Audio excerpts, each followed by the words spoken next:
Individual math with आलोक में आप सभी का एक बार फिर स्वागत है। जैसा कि आप पढ़ रहे हैं औसत, और औसत में आगे जो है जो स्टेप हैं, जैसे हम लोग क्या है टाइप्स पढ़ते हैं, शायद 3-4 टाइप्स आप पढ़ चुके हैं। आज में क्या है, अगर आपसे कोई पूछ रहा है कि नया औसत निकालिए और आपसे कह रहा है कि पुराना औसत दिया है, पुराना औसत आपको दिया है, तो जो नया औसत होगा वो पुराने औसत में जो कुछ भी है, चाहे जोड़ने से है, चाहे घटाने से है, चाहे गुणा करने से है, चाहे भाग करने से है, जो संख्या है वही होगी। जैसे क्वेश्चन से आप ज़्यादा समझ में आएगा। आपके क्वेश्चन में कह रहा है 4 संख्याओं का औसत 27 है, 27 प्राप्त हुआ है। यदि प्रत्येक संख्या में 3 जोड़ दिया जाए तो प्राप्त नई संख्या का नया औसत क्या होगा। चलिए, इससे सबसे पहले हम एकदम कंप्लीट लगाते हैं, मतलब एक्स वाई मान के, मतलब जैसे लगता है वैसे मान लेते हैं। माना चार संख्या, इनका औसत 4 संख्याएं ए कामा बी कामा सी कामा डी, ये 4 संख्याएं हैं।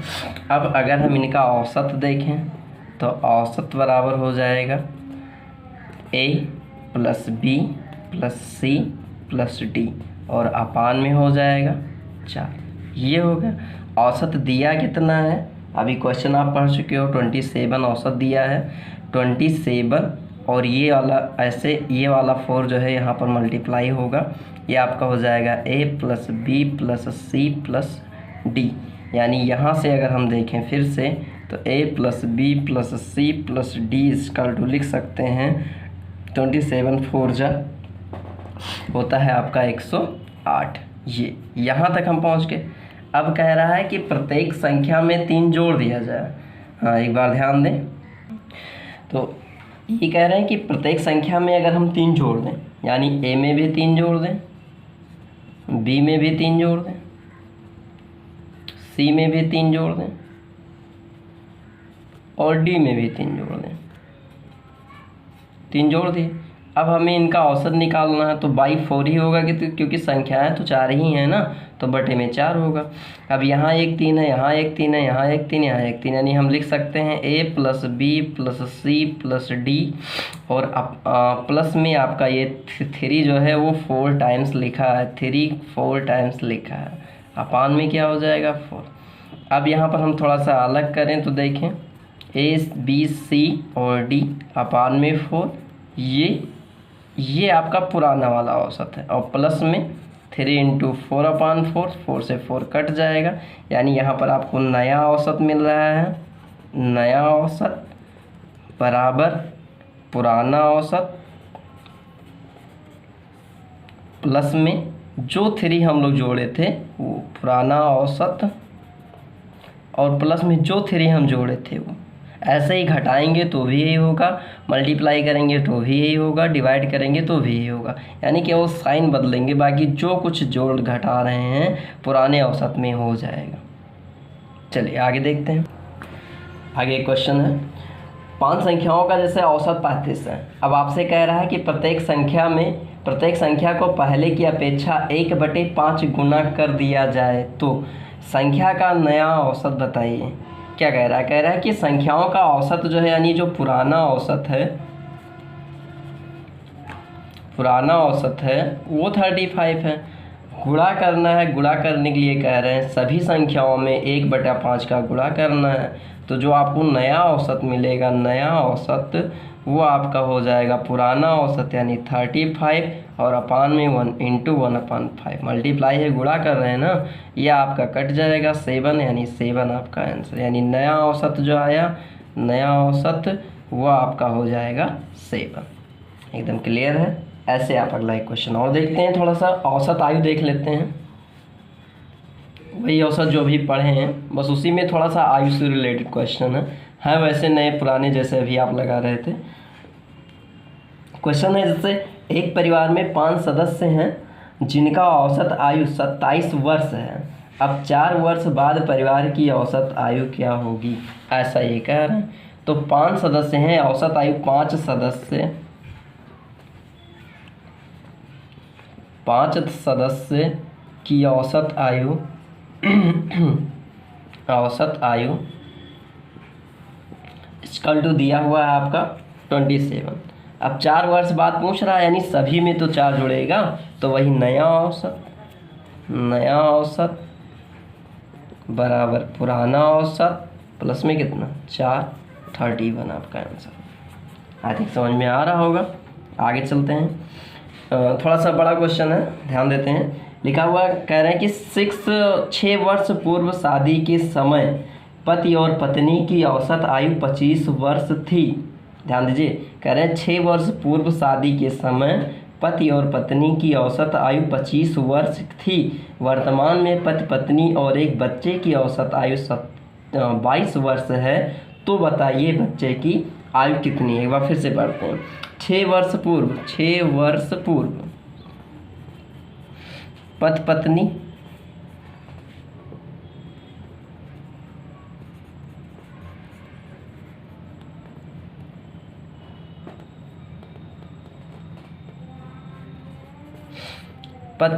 की औसत आयु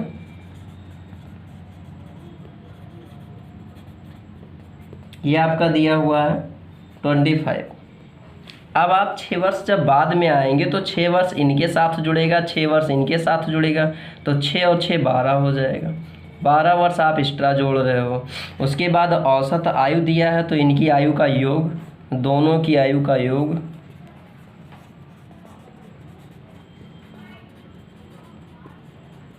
बराबर 25 गुणे, दोनों की आयु का योग बराबर 25 गुणे, तो यानी 50 वर्ष हो गया।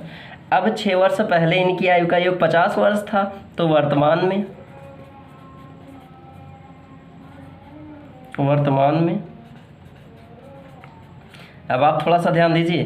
50 वर्ष तो पहले था, 6 वर्ष अपनी पत्नी के साथ आया, 6 वर्ष इनकी आयु है, पति पत्नी दोनों की 6 6 12 साल है।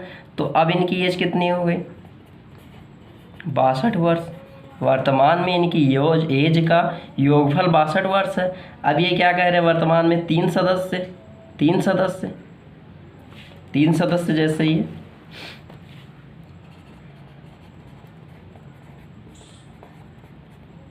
का औसत दिया है। 3 सदस्य का औसत आप फिर से क्वेश्चन देखिए, 22 ईयर दिया, तो योग कितना हो जाएगा, योगफल 22 × 3 कितना हुआ 66 हो गया। अब यहाँ पर ये 62 वर्ष के हैं, यहाँ पर ये 66 वर्ष के हैं, इसमें 2 लोग हैं, इसमें 3 लोग हैं, तो कहीं ना कहीं इनका जो अंतर है वही बच्चे की एज ही तो होगी। 62 वर्ष तो इसमें है ही है, कॉमन जो है 4 वर्ष, तो यहाँ पर हम लिख सकते हैं कि बच्चे की एज होगी वो हो जाएगी 4 वर्ष, बच्चे की आयु 4 वर्ष। आगे देखते हैं। हाँ, तो आगे देखते हैं। एक क्वेश्चन है, एक परिवार के 4 सदस्य हैं जिनकी वर्तमान औसत आयु 25 वर्ष है। सबसे छोटे सदस्य की वर्तमान औसत आयु 5 साल है, 5 वर्ष है। तो बताइए छोटे सदस्य के जन्म के समय परिवार के शेष सदस्यों की औसत आयु क्या थी। यानी कुल मिला के आपको देखना है वर्तमान में कुल आयु, औसत आयु कितनी दिया है 25, सदस्य कितने हैं 4, यानी कुल आयु कितनी हो गई 100। अब 5 वर्ष पूर्व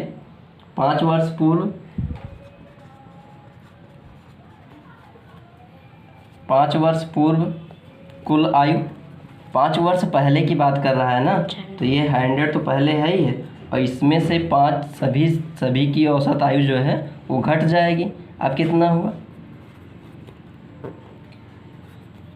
80, ये हो गया। ये 5 वर्ष पूर्व की है, इस समय की आयु है जब बच्चे का जन्म नहीं हुआ था, तब ये थे। उस समय सदस्यों की संख्या कितनी थी, यहाँ पर 3 है। 5 वर्ष पहले सदस्यों की संख्या कितनी थी, तो यहाँ पर कहेंगे 3 सदस्य। ये 3 सदस्यों का योगफल आया। 5 वर्ष पहले 3 सदस्य थे, 5 वर्ष बाद इस समय वर्तमान में 4 सदस्य हैं, तो 100 है। 5 वर्ष पहले 3 सदस्य थे, तो उनका योगफल कितना था 80 वर्ष। अब यहाँ पर हम औसत आयु निकालेंगे, औसत आयु, तो औसत आयु में हम लिखेंगे 80/3। कैलकुलेट अगर आप इसे करें तो ये आपका हो जाएगा 26 राइड 2/3, भाग देंगे तो आपका इतना हो जाएगा। और आगे देखते हैं, आगे देखते हैं आयु, औसत आयु के बारे में। चलिए,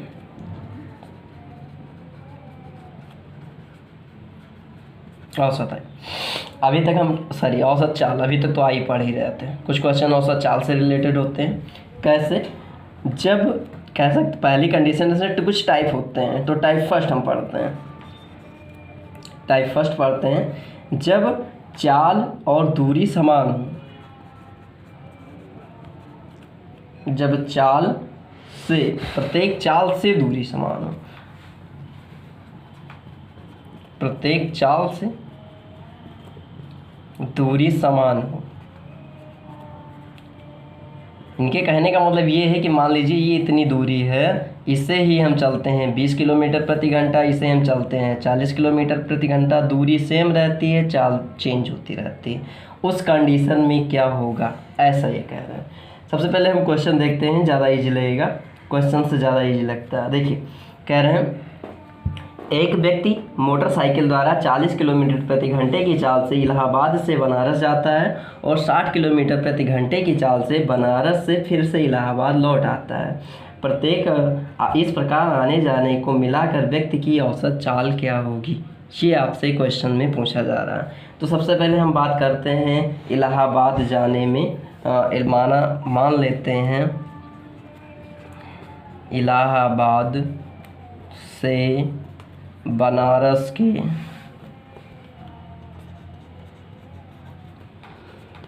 बीच की दूरी x है।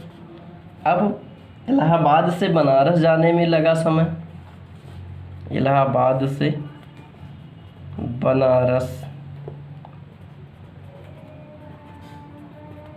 जाने में लगा समय, समय के लिए वही चाल बराबर दूरी बटे समय, तो समय बराबर दूरी बटे चाल, दूरी को x माने हैं। अब जब इलाहाबाद से बनारस गए हैं तब स्पीड कितनी थी, 40 किलोमीटर पर आवर, ये हो गया। अब उसके बाद देखते हैं बनारस से वापस इलाहाबाद जाने में लगा समय, दूरी वही है, स्पीड थोड़ी चेंज हो गई है, 60 हो जाएगा। अब कुल समय, यहाँ पर देखिए कुल समय मतलब x बटे 40 और x बटे 60 को ऐड करना है। ऐड करेंगे तो आप ऐड करके देख लीजिए, 5x बटे 120 आएगा। एलसीएम लेंगे तो आपका 120 हो जाएगा, यहाँ पर 3 यहाँ पर 2, यानी कुल मिला के 3 2 5x बाई 120। अब कुल समय के बाद कुल दूरी देख लीजिए, x गए और x आए, कितना हो जाएगा 2x। और आगे देखते हैं, फिर अब हमें क्या चाहिए, औसत चाल। तो औसत चाल बराबर होता है कुल दूरी बटा कुल समय। अब यहाँ पर हम कुल दूरी रखते हैं 2x, कुल समय रखते हैं 5x बटे 120, x से x कट जाएगा, 2 × 120 अपान में 5, यहाँ पर कैलकुलेट करेंगे तो आपका हो जाएगा 24 और ये आपका हो जाएगा 48, ये हो गया। इसी पे एक ट्रिक देख लेते हैं। ट्रिक में क्या है, अगर हमें औसत चाल निकालनी है, तो हम क्या करेंगे, लिखते हैं 2ab अपान में a + b।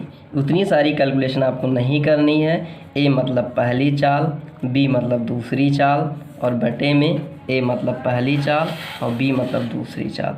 ऐड करेंगे तो 2 × आपका हो जाएगा 24 00 और अपान में आपका हो जाएगा 100। 2 0 से 2 0 कट गया, 48 यह आया है। आप यहाँ भी देख लीजिए 48 आ रहा है, यहाँ भी देखिए 48 आ रहा है। तो कुल मिला के आप ट्रिक से केवल आपको इतना याद रखना है और बाकी आप क्वेश्चंस कर सकते हैं। चलिए इसी ट्रिक पे एक क्वेश्चन और देखते हैं।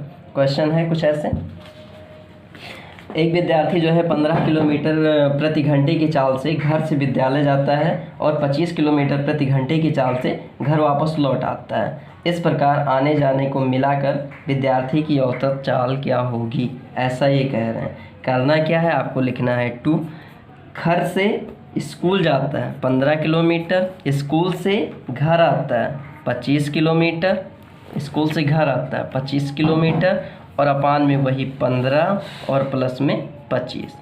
अब आप बताइए कितना ईजी है, 15 हुआ, 25 हुआ, और अपान में ये आपका हो जाएगा 40।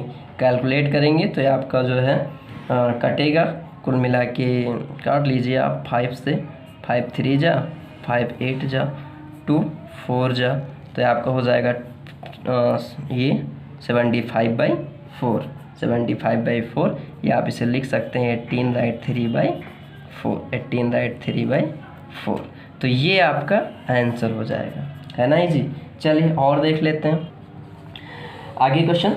एक व्यक्ति अपनी यात्रा की संपूर्ण दूरी को 2 बराबर भागों में बांटकर क्रमशः जो है यात्रा, देखिए ध्यान दीजिए, क्रमशः यात्रा करता है। एक की यात्रा 12 किलोमीटर प्रति घंटे और दूसरे भाग की यात्रा 18 किलोमीटर प्रति घंटे की चाल से तय करता है। तो बताइए पूरे जो है यात्रा के दौरान औसत चाल क्या होगी। मान लीजिए ये उसकी यात्रा है, ये बराबर 2 भागों में बांट लिया।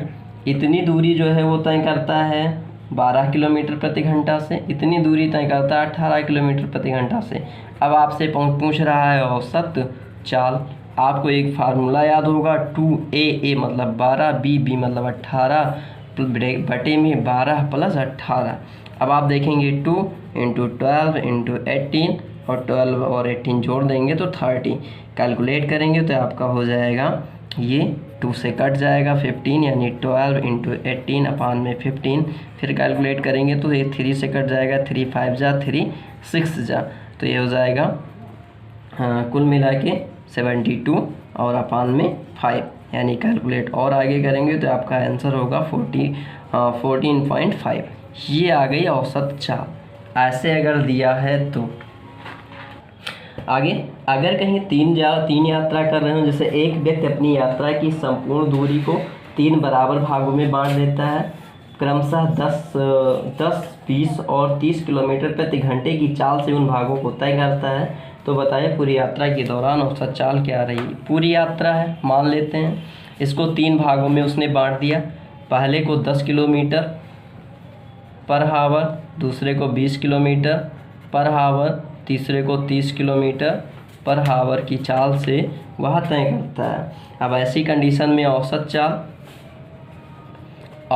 चाल थोड़ा सा ध्यान दीजिए, फार्मूला कुछ अलग है। 3abc अपान में ab plus bc plus ca, ab plus bc plus ca। वहाँ पर क्या था, a प्लस b, कब जब 2 चाल थी, यहाँ पर 3 चाल है। अब आपको करना क्या है, 3 लिखना है, a का मान 10, b का मान 20, c का मान 30, और अपान में लिखना है a मतलब 10 गुणे b मतलब 20, प्लस में b मतलब 20, और c मतलब आपका हो जाएगा 30, और प्लस में से ही 30 और इंटू a का मतलब हो जाएगा 10।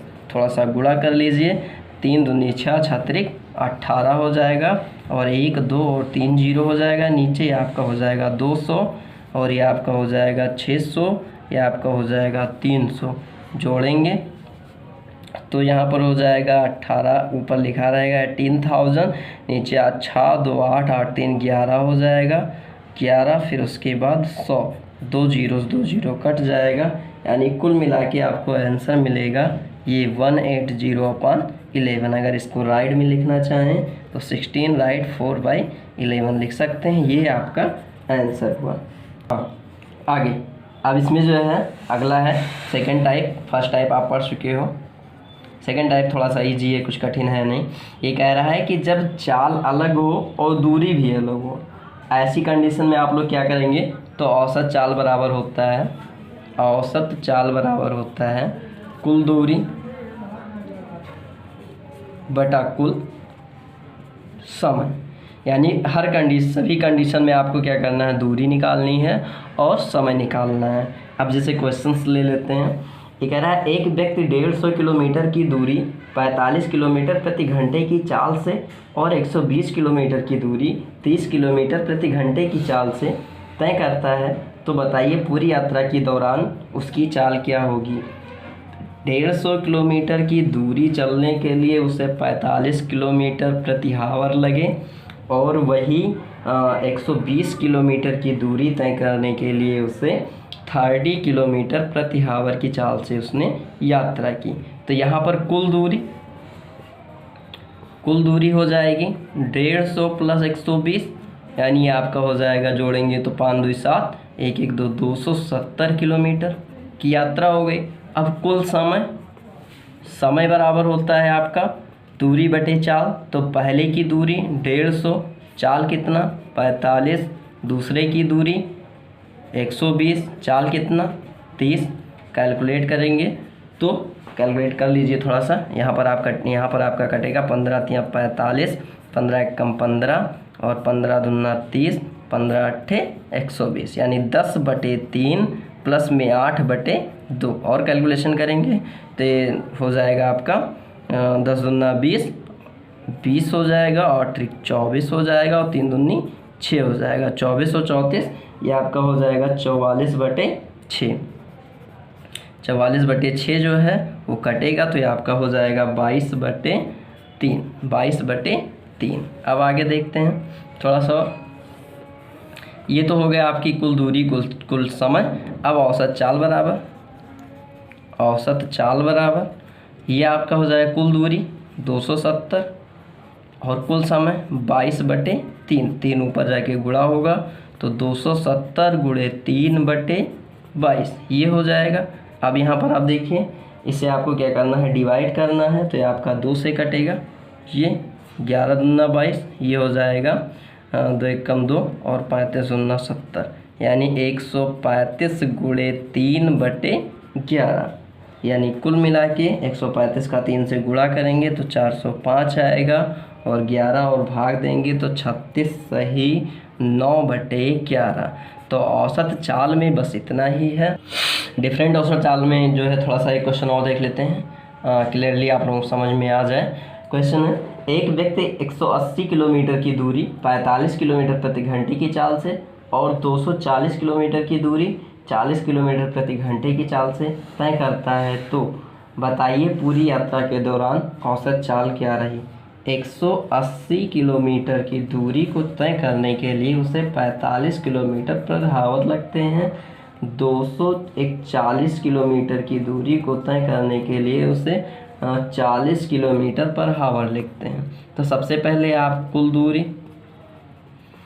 दूरी में मतलब 180 प्लस 240 जोड़ेंगे तो 8 4 12, 2 1 3 1 4, 420 किलोमीटर आया। अब उसके बाद कुल समय आप देख रहे हैं, तो पहले का समय दूरी बटे चाल 180/15, दूसरे का समय 240/40, ये आपका कट जाएगा तो आपका यहाँ पर आएगा ये 45 है, 40 नहीं है, 15 नहीं है, 45 किलोमीटर प्रति घंटे की चाल से चल रहा है। अब यहाँ पर 45 से 180 को भाग देंगे तो 4 आएगा, 40 से 240 को भाग देंगे तो आपका 6 आएगा। अब यहाँ पर कुल समय जो आया है वो 10 घंटा आया है, दूरी इतनी है, तो औसत चाल बराबर कुल दूरी मतलब 420, कुल समय 10, यानी कुल मिला के 42 किलोमीटर पर आवर। ये आपका आंसर है। तो आज की वीडियो में बस इतना ही।